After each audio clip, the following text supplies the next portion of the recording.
San Antonio, Texas is one of the largest cities in the United States. Within the city of San Antonio's city limits, not including other municipalities in the limits, over 21,000 cats and dogs are scraped up dead off of our streets and freeways, and over 31,000 pets are impounded. These statistics are from the 2016 City of San Antonio Department of Animal Care Services Fiscal Year-End Report. Not only are these statistics appalling and heartbreaking, they bring up the question, what can I do to help? If you don't have the financial resources but have plenty of time, or even just a weekend, you can consider fostering a pet. Fostering allows for a multi-stage impact that comes at little to no cost to you, pending your preferences. Not only is the life of the pet saved, but it helps often a minimum of 3 additional lives. Fostering a pet nearly eliminates the risk of a healthy pet being euthanized and opens up space for another animal to be taken in and saved off the streets. Fostering often impacts at least 3 lives: the adopted pet, the adopter, and then the next in line animal. Fostering will often cost you absolutely nothing unless you want to spend money. So the first main point is simple as this: fostering saves a pet's life. The 2016 Fiscal Year-End Report from the City of San Antonio's Department of Animal Care Services shows that the live release rate, which is the number of animals either adopted, sent to rescue, or returned to owner, is increased due to the number of volunteer hours. This has also directly decreased the number of animals euthanized simply to make space. San Antonio, Texas is a kill city, meaning our main shelter is not a no-kill facility, and animals will be euthanized solely to just make space in our shelter. The number of animals seen annually often varies, but the most recent numbers have it at over 31,000 live animals, and this does not include additional pets ranging from rabbits, goats, pigs, or horses. This just includes cats and dogs. About 26,000 of those animals are fortunately live released, but 3,500 are euthanized, usually solely to make space in our shelter. And 900 are or have been in foster care. According to the ASPCA's 2016 article on shelter statistics, nationally 6.5 million companion animals enter a U.S. shelter every year, and 1.5 million are euthanized.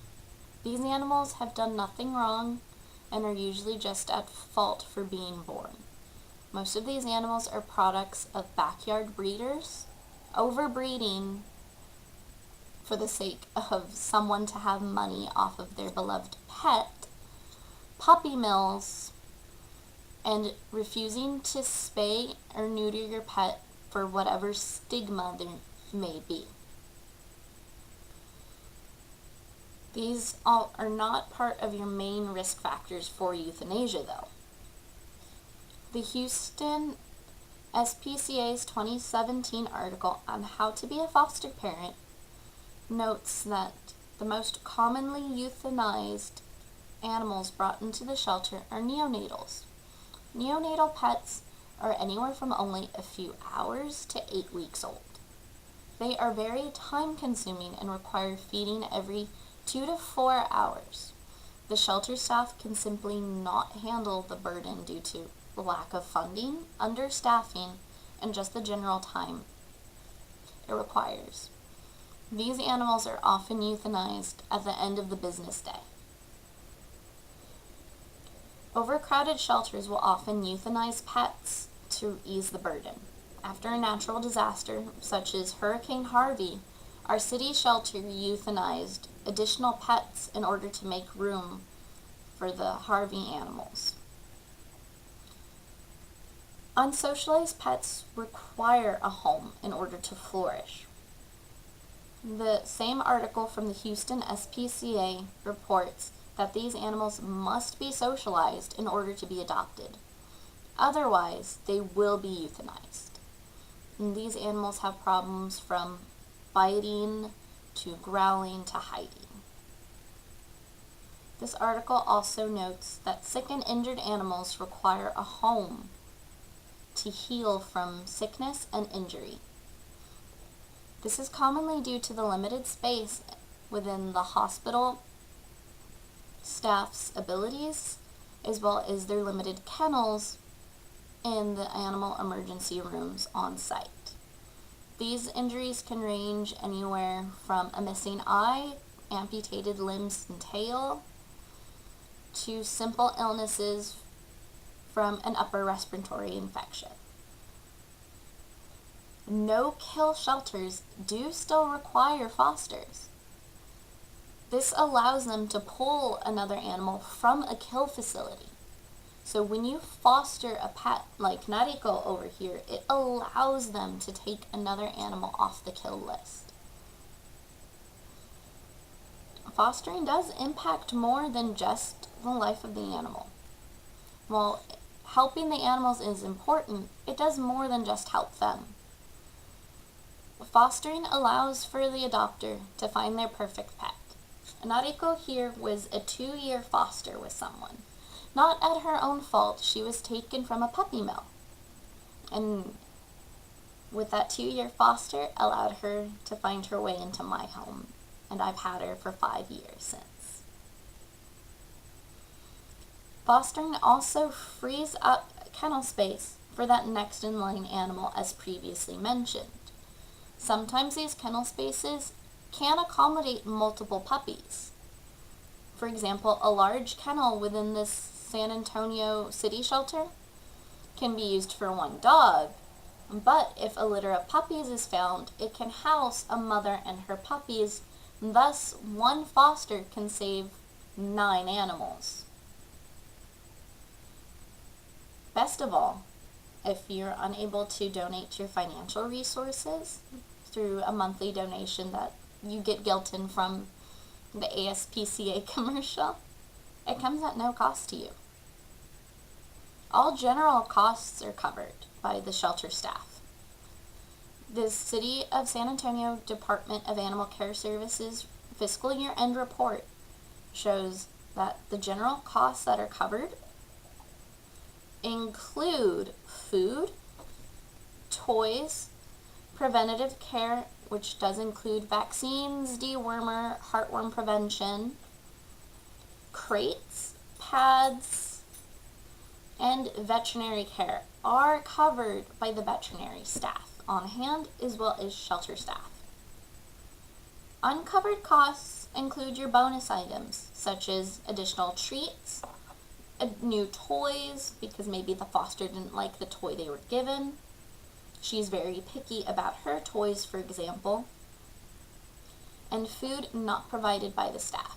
If a pet has a specific dietary need, unfortunately staff may not accommodate that due to a contractual obligation from their provider and cannot dispense anything other than science diet, for example.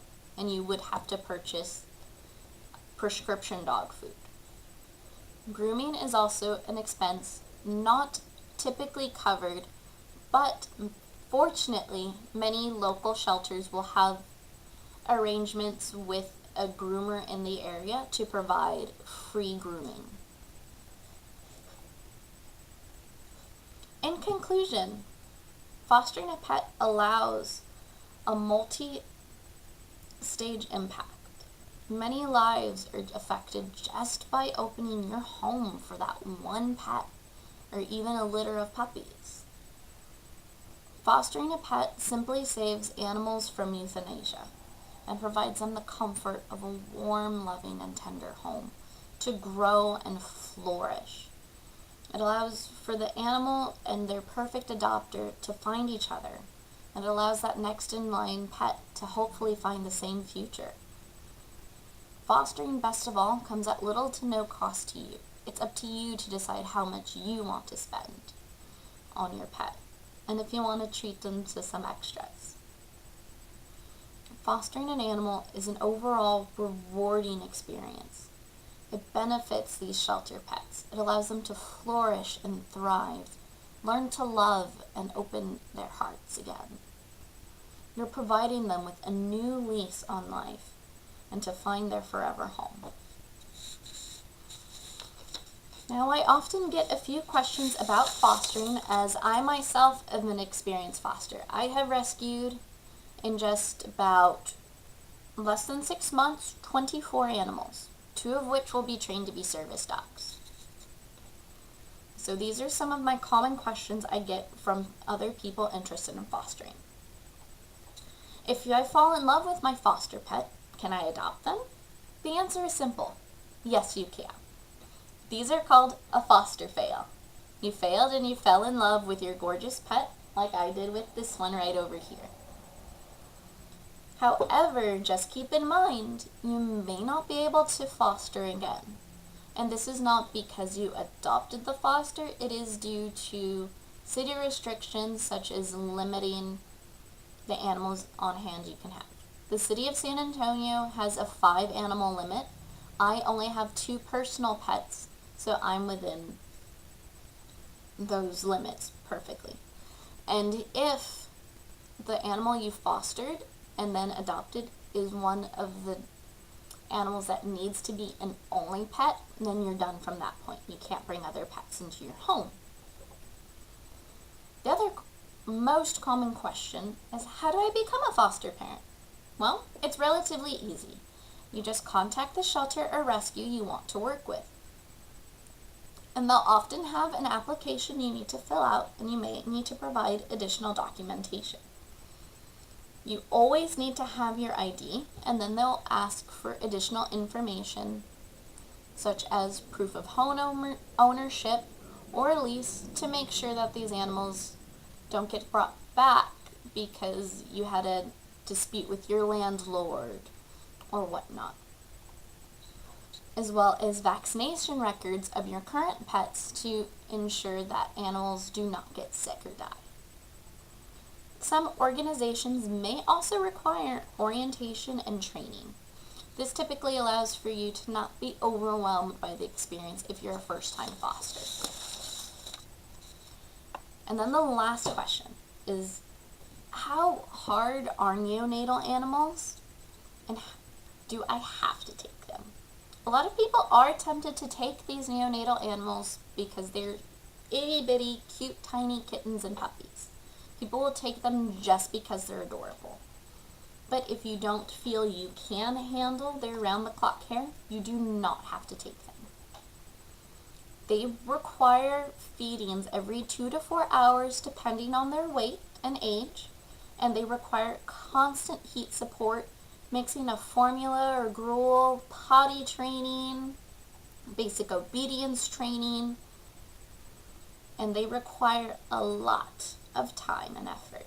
I am a housewife, so fortunately I have the time. But if you work a full-time job or even a part-time job, a neonatal is not the ideal fit for you. Some of these animals also fail, meaning they die for no reason. It's typically due to an illness or the reason why their mother abandoned them.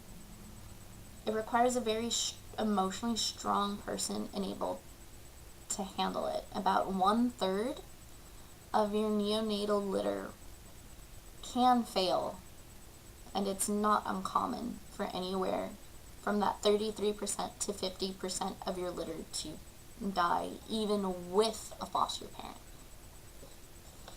I hope this answers all of your questions and brought light into the wonderful world of fostering. I hope you will welcome a foster pet into your home soon.